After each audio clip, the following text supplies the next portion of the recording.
So the Michigan League for Public Policy, we've been around for like 105 years. And we were founded to help support struggling families and especially kids. And unfortunately, here we are 105 years later, and we're still working on so many of the issues that our founders were concerned about. We were involved with helping to formulate the child labor laws years ago, and we fast forward and we're dealing with issues like child poverty and abuse and neglect, and there is as pressing today as they were then. So one of the ways that the League is able to put a spotlight on what's going on is through our annual Kids Count book, the Michigan Data Book, and we've actually brought some that we can pass out. And what we do for the last 25 years, we take this report and it evaluates the well-being of kids in Michigan and all of its counties. And in fact, you can even take our data, if you're a real data geek, and compare Michigan with other states as well. So it's really a pretty incredible piece of work. And I would like to introduce Alicia Guevara-Warren, who's our Kids Count Director, she's in charge of this whole project, and she is awesome, and she does an amazing, amazing job, and I really want to give a shout out to her. And we've recently increased our Kids Count staff with the hiring of Harriet McTeague, and Harriet, where you are. So you're going to be seeing more and more of Harriet, and we have Jenny Kinney from our staff, who's our outreach person for this area, and Alex Rossman, who's our communications director. A little shout out for Alex. Thank you. He really helps get everything out there in public. And Eric Foster is one of our interns. So appreciate them coming to help the great support of what's going on. So if we take a look at the 2017 book, what we do is we take the data, compare the data from 2008 to 2015, and we look at 15 indicators, and these indicators are around four big buckets: economic security, health and safety, family and community, and education. And we find at the League, policy matters. And there has been policy that is kind of going on now and historically that really adversely affects kids and their ability to thrive, as well as their parents' ability to thrive. And we see that there are huge disparities in child well-being, depending on where a child lives, and their race, and their ethnicity, and their family's income. And according to the report, more than 1 in 5, 22% of Michigan kids live in poverty in 2015. That's huge. And that is about a 15% rate increase since 2008, which was the year of the Great Recession. And then if we take a deeper dive, we see that the poverty rates are significantly worse for kids of color. That 47% of African-American kids in our state and 30% of Latino kids live in poverty. It's huge. And that's compared to 15% for white kids in 2015. And if you take a look at where do these kids live, so nearly 28% of these kids are living in rural counties, that they're living in poverty, 24% are in mid-sized counties, and then 22% live in urban counties. We are seeing that poverty has increased at the highest rate for urban areas. I want to talk with you about some of the key findings that are included in this report.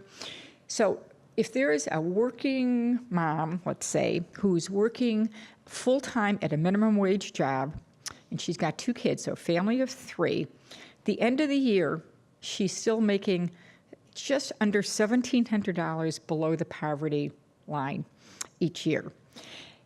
And this next statistic, something close to my heart, because I've got a 3- and 4-year-old grandsons. Monthly child care consumed 38% of 2016 minimum wage earnings. So what are parents to do? What are parents to do? We found that 20% of moms smoke during their pregnancy. Higher rates in rural communities, interestingly enough. 31% of moms did not receive adequate prenatal care throughout their pregnancy. All of you know that child success starts prenatally, so it's not just making sure that everybody's reading a book to their 1-month-old. We need that important prenatal care as well. The rate of confirmed victims of child abuse and neglect rose by 30% from 2008, and over 80% of those incidents were due to neglect. And then another number that's very troublesome is that 1 out of 10 kids are impacted by parental incarceration, parents that are in the prison system. And nearly 17% of Michigan children live in high poverty neighborhoods.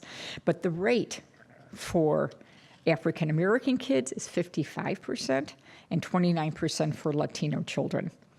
So, we listen to this, go, oh my gosh, we don't want to be Debbie Downer. All of this stuff is in our data report, but we have to look at all of what's in Kids Count is really a tool and a wake-up call to figure out, well, what do we do next? What are those policy recommendations? What can we do different in our communities and in the state to change that trajectory? So. We know that quality child care and early education are probably the most important building blocks for kids' future learning and their successes. We recommend expanding home visitation programs and other sort of wraparound comprehensive strategies to prevent child abuse and neglect. Certainly, we need to increase our funding for maternal smoking prevention and cessation programs and services. And it's really important to provide some targeted, sufficient funding for early interventions to improve third-grade reading. And there's sort of a birth to 8-year-old framework that we recommend. So go in, take a look at our data book. You can analyze where our state is, where the counties are. But most importantly, it's taking this information, as local partners, kind of arming everybody with the information they need to make a difference, to be able to go and talk to your legislators, talk to the governor, talk to your community leaders, because we can take this information, we can make changes if we actually take a look at those recommendations and implement them. So that's my story. I'm sticking to it. I'm so grateful for the Kent County Great Start Collaborative and First Steps Kent for their work. You're doing amazing, amazing work to support early education for local kids. I'd like to turn things over to Maureen Hale, who is chair of the Great Start Collaborative of Kent County, and also, as I said before, the Client Community Relations Director at PNC Bank. You're going to discuss the more local data, and again, as I told you before, how impressed I am with the bank and the work that they do and their commitment to kids, not just in this community, but all over the state. So we thank you for that. Good morning, everyone. I've got a little bit of a cold and a scratchy throat, so just in case, I brought some water. Thank you, Gilda, for the kind introduction. And as Gilda mentioned, and I think looking around the room, I know almost everyone here, so some of this will be something you know, but as the chair of the Great Start Collaborative, I'm excited to be here to talk, and we're really grateful to be part of this release of data about the well-being of all kids in Kent County. The collaborative is one of 54 in the state of Michigan, and we are all charged with ensuring that all kids, all children have access to high-quality learning and development programs, and that they enter kindergarten ready for success. And I'm pretty sure most everyone in the room could paraphrase that in some way and know that that's what we're working on here in Kent County. And as we all know, data is really invaluable to that work to help us focus on the areas that we need to. We have lots of conversations about data, and that really helps drive where we help coordinate resources. And so in the most recent data that you'll see in the Kids Count data, the overall ranking that Kent County had for this most recent release is 27th out of 82 counties that were included in the report, slightly lower than it was last year, which is obviously not in the direction that we're striving for. But at 27, we're in the top part of it, so that's a good sign, but we always have more work to do. So as a county, I don't have all the numbers in my head that Gilda had with hers, and all the actual numbers are in the report. But I can give you the trends and the key findings, the positives, and also some of the areas that we really need to focus on. So while as a county, we saw some strong results in several key finding areas, such as considerable decreases in infant mortality, child and teen deaths, and the students that were not graduating from high school. So those are positives that we saw. But other areas, such as third grade reading proficiency and math skills, remain low. And Kent County also saw, as we saw at a state level, a rise in children living in poverty, women receiving less than adequate prenatal care, and child abuse and neglect. So these are really especially concerning findings, as research shows that poverty and neglect adversely affect a child's health for the long term, and their long-term health and their long-term quality of life. So these things are measured by things like low birth weight, the graduation rates, education performance, and then even further into life, into future employment, and economic security. So these are areas that are really need some focus. And what I've learned coming into the early childhood work from the business perspective, and as I was mentioning to Gilda when we met briefly earlier, when I started working with PNC 6 years ago, early childhood education, development, the importance of it, none of that was even on my radar. I don't have my own children. I have great nieces and nephews, but not a lot of experience with the little ones, and didn't really know about the brain science and all of the things that are so critical, and have learned that these first 5 years, as you all know, can dictate what the rest of a child's life can look like. And so everything that we're doing and working on and continuing to work on is extremely, extremely important.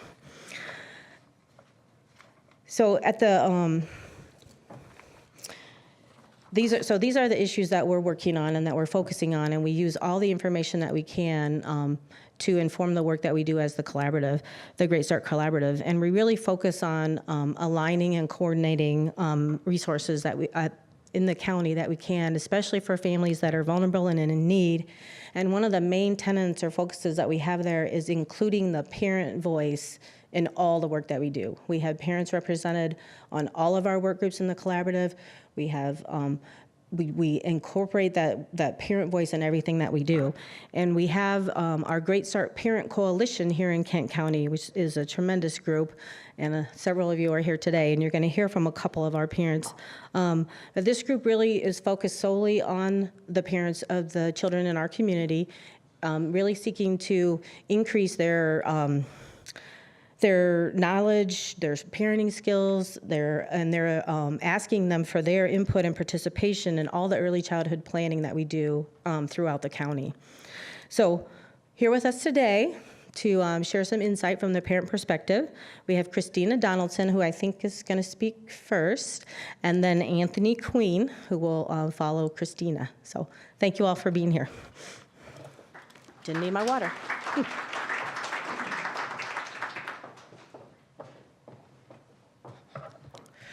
Good morning, everyone. Good morning. As Maureen said, I am Christina Donaldson, and I am a parent here in Kent County. And I wanted to be here today, and asked to be here today to really give my personal experience with the early childhood education and the services that we have been blessed to utilize here in Kent County. I am a mother of 4, and I do have a child with special needs. So some of the services that we have received have been very, very helpful in our journey. we have utilized Bright Beginnings as well as early on and early Head Start as well. And again, all of those services have been very instrumental in helping me to gain a better understanding around child development and what that is and what it looks like. And as Maureen kind of stated, it really gave me a deeper understanding. I know we know to reach our children and to teach them the alphabet, but being involved and being an actively involved parent, I have learned the value of not only knowing that it's important to read, but kind of knowing why it's important to reach our children and why it's important to allow for them to play and to be free and to explore, and playing is learning for our children. And those aren't things that you just naturally know as a parent. Especially, like I said, my first child was a child with special needs. And so I was kind of thrown into a world of unknowns. And so it has been very helpful for me. It has also helped to equip me to be an advocate for my child, to know the proper questions to ask, and to bring a greater awareness. It has also helped me to strengthen my level of confidence and my ability to be a parent and to be a good, effective parent. And not only for myself, but now I am also blessed to be able to advocate for other parents and children within the community as well, get them connected to programs and resources that we are richly blessed with here in Kent County. And so I'm grateful for that. I'm hopeful that funding continues to allow for these programs to stay around and grow.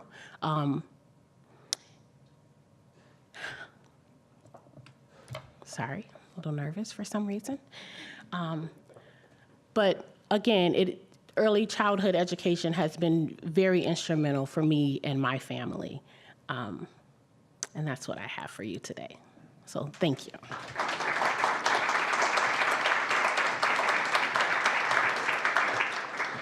Hello, everyone. I'm Anthony Queen. Good to see everyone. See all these faces. My child's disability was me. I was my first child. I was in my late 40s, and full-time dad, first time around the block, and it was like the early childhood, the Divorced Moms program was like my lifeline. I didn't know anything about raising a child. I really didn't want to know too much about raising a child. I was an uncle. My brother's got 9 kids, so I felt that was good, but I could always push them away once the visit was over, and I had to just jump right in there. And I'm originally from the East Coast, so I didn't have like family here. So other than my church family, these programs, the Divorced Moms program was like, I just held on tight and just didn't let go. And from there, I went to the early Head Start for my son. I've learned a lot through these programs, not just things that you hear every day or, it becomes personal when you have your own child, put it like that. And it was, I do hope these programs keep going because they open up so many doors for me and just open up some doors for my child, even though he doesn't even realize it yet.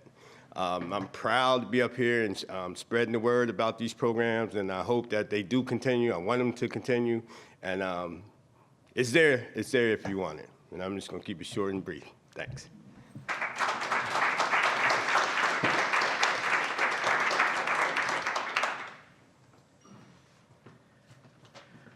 Okay. I get to be the closer. That's a little baseball thing.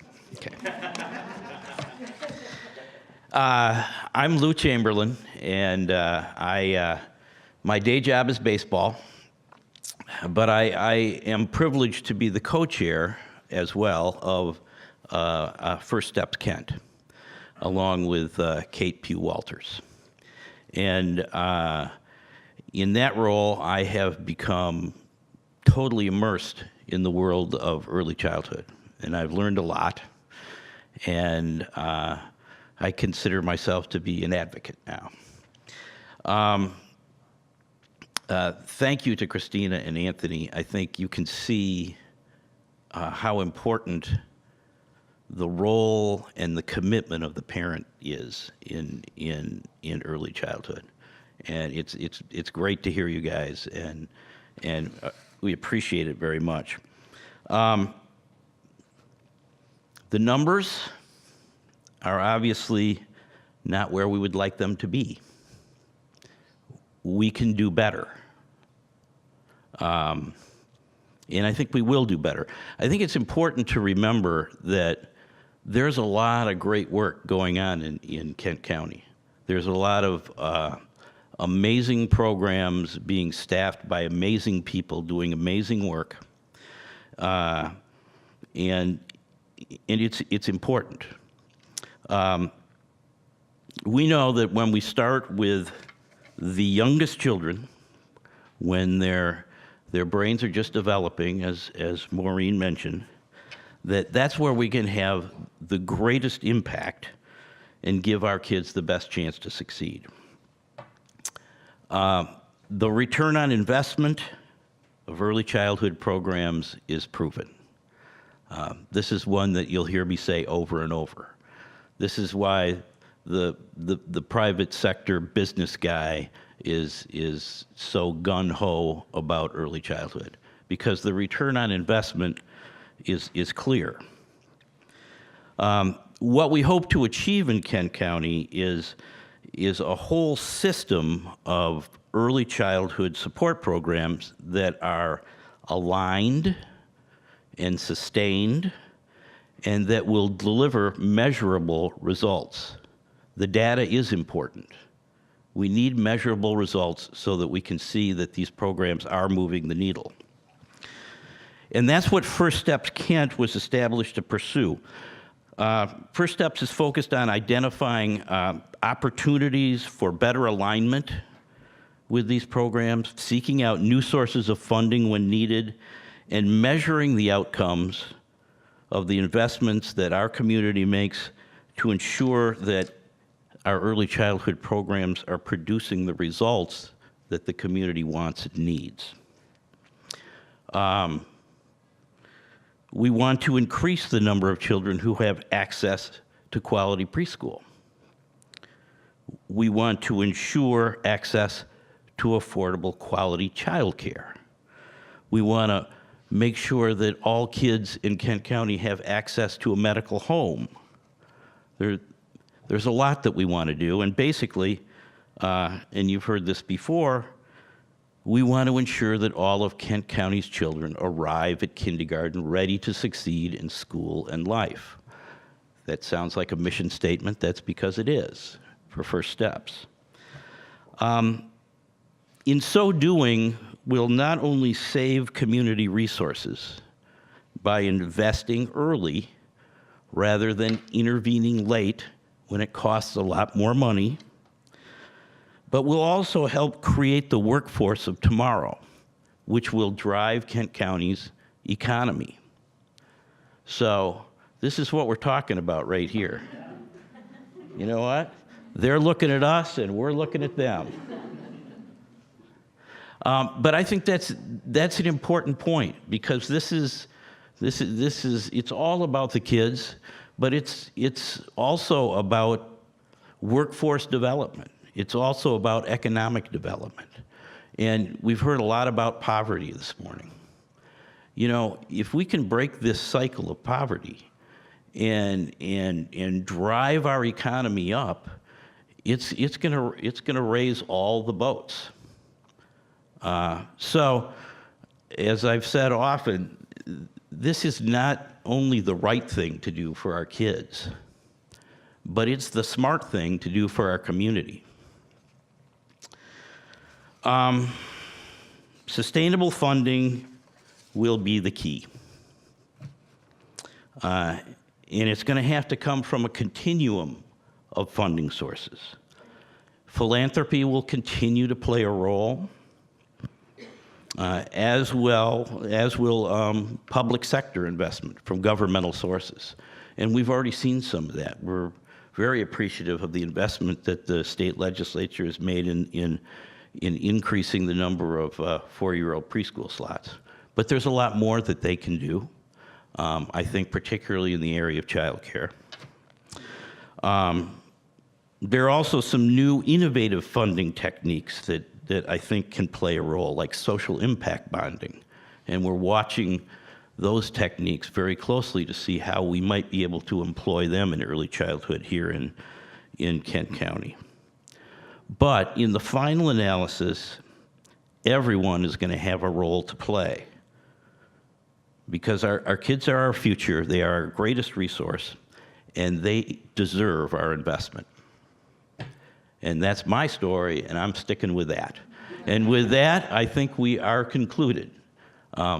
Thanks everyone for coming, and enjoy the rest of the day.